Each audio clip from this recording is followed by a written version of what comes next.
Subscribe करें city news Jharkhand व पाएं झारखंड की तमाम खबरें।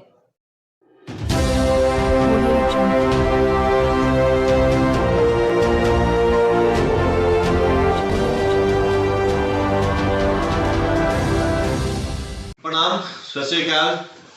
जोहार।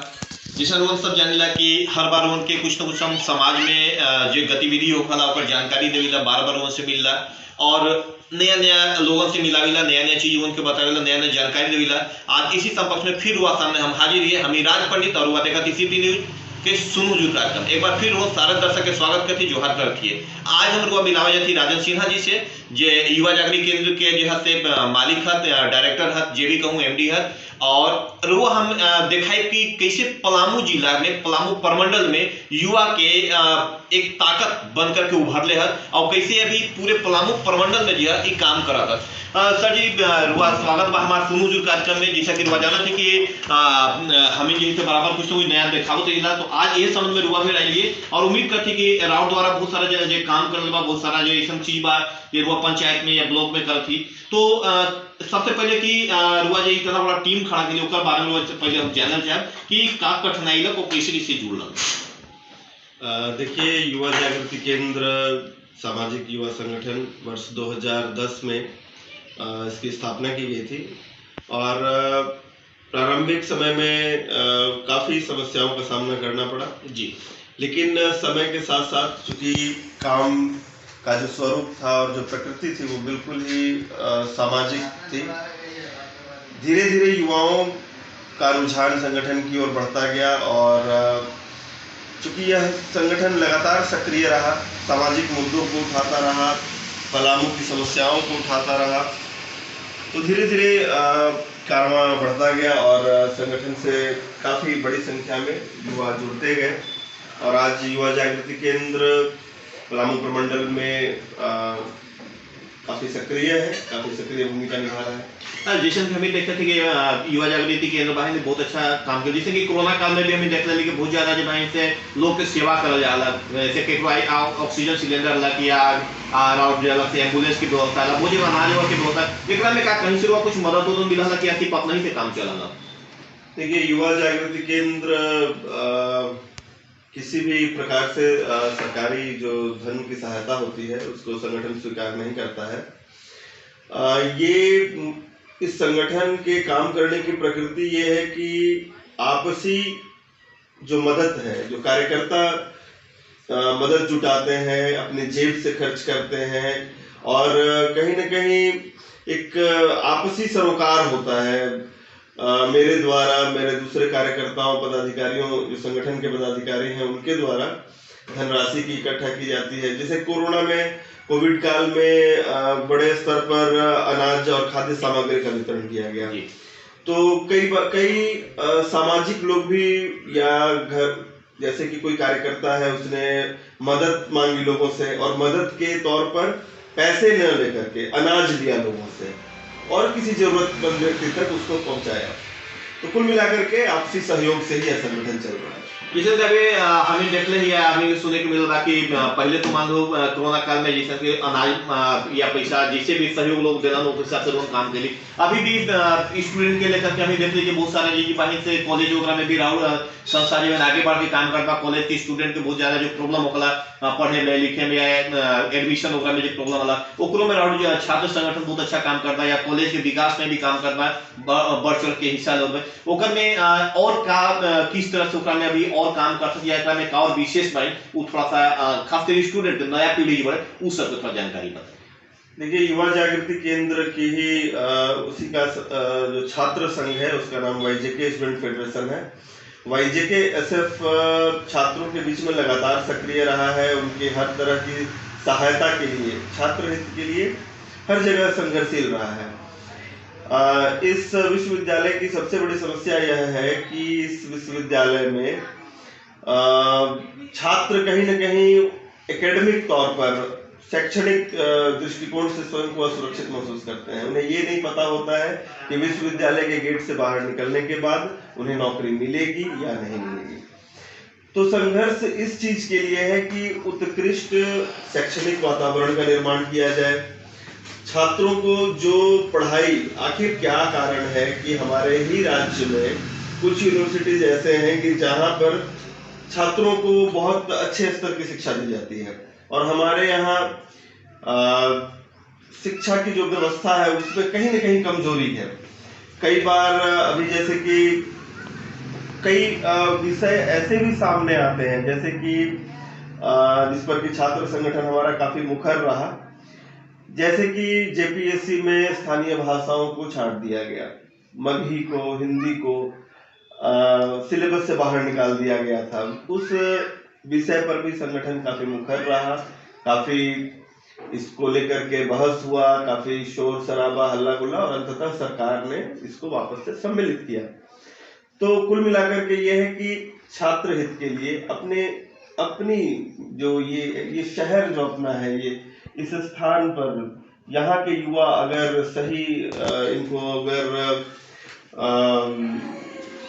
इनकी पढ़ाई की व्यवस्था ना हो पाए या इन्हें सही शिक्षा ना मिल पाए और उसके कारण अगर इनको आगे चल के करियर में बाधा आए तो उसको दूर करने के लिए प्रयास करता है छात्र संगठन। जैसा कि हमें देखा थी कि अभी जैसे परीक्षा वगैरह में भी हुई जैसा कि रांची में सुने के मिल कि कुछ सेंटर जो से क्या बोल रहा किडनैप करे, जैसा कि भाई हमारे स्टूडेंट है सब परीक्षा न सफा, इस तरह के जब भी मैसेज आएगा एक में कितना का सचेगा कि या फिर युवा पीढ़ी जो है अभी जैसे कि पलामू गढ़वाल आते हैं कि हमें के मगही हिंदी भाषा जैसे बोली कि अलग कर दो गिल बाद में फिर वापस से शामिल कर ली, जैसे कि अभी जेएमएम के जो जिला अध्यक्ष उनका से भी हम इंटरव्यू ले लें तो बोला कि नहीं इसको भी प्रक्रिया चलत बाहिन कोर्ट में बाहिन और इसका शामिल कर जाए या जैसन भी हो सरकार के पहले तो ये सब भाषा रिप्रेजेंटेशन के हमें एक तरह से जानी ला कि लोग कहले कि हम इन सब जाति एक ही, सब धर्म एक ही है या बाकी चीजें जो बाहिन, तो फिर ये छोटा छोटा लेकर के राजनीतिक पार्टी जो बड़े से जो एक मुद्दा स्पेशल कर ले ओकरा खातिर छात्र हित के तरफ से ऐसा कुछ कार्रवाई करना जाए या छात्र के आगे और बड़े कोई सर्वोच्च संगठन इतना बड़ा उनका रोहन आगे आगे कुछ इसमें में बतावे चाह कि कोई भी चीज में जब बराबरी के उपाय है तो फिर ओकरा में जब गैपिंग करल जाला या डिवाइड करल जाला सीट के लेकर के ओकरा खातिर कुछ ऐसा व्यवस्था होई पाके एकरा खातिर कोई आवाज। देखिए इसमें कोई शक की बात नहीं है कि संविधान भारत के जनता को हर जगह हर स्थान पर एक समान अधिकार देता है और कहीं भी भेदभाव की बात नहीं है, लेकिन ये जो राजनीतिक दल और राजनीतिक नेता हैं ये अपने स्वार्थ के लिए लोगों को बांटते हैं, कहीं भाषा के आधार पर, कहीं जाति के आधार पर और अपनी राजनीतिक रोटी सेकते हैं। एक चीज इसको अच्छे तरीके से समझना पड़ेगा कि यदि युवाओं को अपने अधिकार चाहिए तो उनको अपने अधिकार के लिए लड़ना पड़ेगा। आपको ये समझकर चलना चाहिए कि हमारे जो सीएम हैं, जो मुख्यमंत्री हैं, वो स्वयं भी युवा हैं, लेकिन उनके द्वारा भी कई बार ऐसे कदम उठाए जाते हैं कि जिनका कि समय समय पर संगठन विरोध करता है। हमारा संगठन विरोध या समर्थन की राजनीति नहीं करता है। अगर युवाओं के हित से कहीं भी समझौता होगा तो संगठन सड़क पर भी उतरता है और कुल मिलाकर के लोगों को सचेत करने के, युवाओं को एकदम से उन्हें जागृत करने की आवश्यकता है कि वोट बैंक की राजनीति के आधार पर उन्हें बांटा जाता है, भाषा के आधार पर, जाति के आधार पर, और कहीं न कहीं उनके साथ फिर भेदभाव या वो पीछे रह जाते हैं। जैसे कि हमें बराबर देख रहे बराबर सुनने में मिला या बहुत सारा ऐसा चीज बाहिन या भर्ती प्रक्रिया में बाहिन की होकला की जैसे कि जाति के आधार पर जो बाहिन एससी एसटी ओबीसी या फिर सामान्य वर्ग के लिए फीस के जो डाइवर्सन करल जाला, फीस बांट देवल जाला या फिर एक नौकरी में भी निकल जाला, तो एकरा खातिर क्या स्टूडेंट के तरफ से कुछ ऐसा पहल करल जाए या गवर्नमेंट की कोई मैसेज हो जाए कि एक तरफ बोला जाला कि नहीं हमें बिल्कुल सामान्य ही है, हमें सब एक ही है, केकरो काटा तो खून एक निकली, तो फिर आखिर इस प्रक्रिया में फिर स्टूडेंट कुछ तरह से काहे देवल गेल बा और एकरा खातिर का कुछ पहल करल जाए बा या पहल आगे हुई क्या या गवर्नमेंट के कोई मैसेज मिली का, क्योंकि इतना बड़ा संस्थान बा, इतना बड़ा यूनियन बा, इतना अच्छा काम हुई बा, तो फिर एक हिसाब से क्या कभी कोई आवाज उठाने की कोशिश कर देगा क्या अपन संस्थान के माध्यम से? देखिए सबसे पहले तो ये जो विषय है आरक्षण का, ये बेहद गंभीर विषय है और इसके बारे में एक सही समझ बनाना बेहद आवश्यक है। समाज अभी तक मूल रूप से दो वर्गों में बटा हुआ है, एक जो आरक्षण का विरोध करते हैं और एक जो आरक्षण का समर्थन करते हैं। आरक्षण का समर्थन वो करते हैं जो आरक्षण प्राप्त कर रहे हैं और आरक्षण का विरोध वो करते हैं जो आरक्षण से वंचित हैं। इसको समझने के लिए बेहद आवश्यक है ये समझना कि विकास, जो क्रमिक विकास हुआ आपके समाज का, इस विकास में कई लोग पीछे छूटे, क्योंकि आपके यहाँ लंबे समय तक मजबूत जाति व्यवस्था प्रचलित थी। उसके कारण कई वर्ग पीछे छूट गए। इसमें कोई शक की बात नहीं है कि उनके लिए आरक्षण आवश्यक है ताकि वो मुख्य धारा में वापस से लौट सके। ये जरूरी तो है, लेकिन हमारा संगठन इस चीज का विरोध करता है कि जो परिवार एक बार आरक्षण का लाभ उठाता है, उसका परिवार हमेशा आगे भी आरक्षण का लाभ उठाता है। यदि किसी परिवार को एक बार आरक्षण का लाभ मिल गया है, उन्हें मुख्य धारा में लाया जा चुका है, तो उसके बाद भी उन्हें आरक्षण का लाभ देना, ये केवल वोट बैंक की राजनीति है। यानी कि सीधी सीधी बात है कि पहले भी अगर आपको स्मरण होगा, याद होगा, तो अटल बिहारी वाजपेयी जो हमारे पूर्व प्रधानमंत्री थे, उनके द्वारा ये कहा गया था कि आरक्षण का लाभ जो उठा चुका है, जो भी क्लास, जिसको वो क्रीमी लेयर बोलते थे, कि उसको आरक्षण की प्रक्रिया से बाहर किया जाए। निश्चय ही इस व्यवस्था में संशोधन की आवश्यकता है और हमारा संगठन लोगों को, अपने युवाओं को, समाज के लोगों को इस हेतु जागृत भी करता है, क्योंकि आपको आगे चल करके इसके लिए आवाज उठानी ही पड़ेगी, आपके पास कोई चारा भी नहीं है। जैसा कि अभी हमने सुना कि नौकरी पेशा में भी होइत बा कि बहुत जगह पे ताकि कि स्थानीय जितने भी हमारे नवयुवा बड़े या युवा जो भी पढ़ लिख के निकल बड़े, ये सब बहुत सारा भर्ती ऐसा भी झारखंड में होकर जे करने की बाहर से लोग आओ बड़े नौकरी लेके चल जाते बड़े, हम के घर के युवा जो बड़े बैठल रह बड़े, जैसे कभी शायद बिहार और कुछ जगह के लोग पकड़ाई या टीचर्स भर्ती में भी हो, तो का सरकार एक खातिर कोई ऐसा कदम उठावत बा या यहाँ के युवा इस तरह से कुछ अपन रखले पड़े, या यहाँ के संस्थान जो बड़े हमें क्या बहुत सारे सामाजिक संस्थान बड़े, बहुत सारे ऐसे संस्थान बड़े काम कर बड़े, शिक्षा पे स्पेशल भी काम कर बड़े या रोजगार पे स्पेशल काम कर, तो उस तरह के कोई भी चीज यहाँ पे ऐसा करल गिल बा या फिर सरकार को उसमें लावल गिल बा क्या? देखिए, हर राज्य की अपनी एक स्थानीय नीति होती है और आप जिस भूभाग पर जन्म लेते हैं उस भूभाग में ही ज्यादातर लोगों का जीवन व्यतीत होता है, तो इसमें कोई शक की बात नहीं है कि उनको उस स्थान विशेष में सुरक्षित रखने की जरूरत होती है। जी, झारखंड में कहीं न कहीं इस विषय को बेहद गंभीरता से नहीं लिया गया है। यहाँ पर स्थानीय लोगों को संरक्षित करने का मतलब केवल और केवल ये होता है कि संथाल और दूसरे जो झारखंड के जो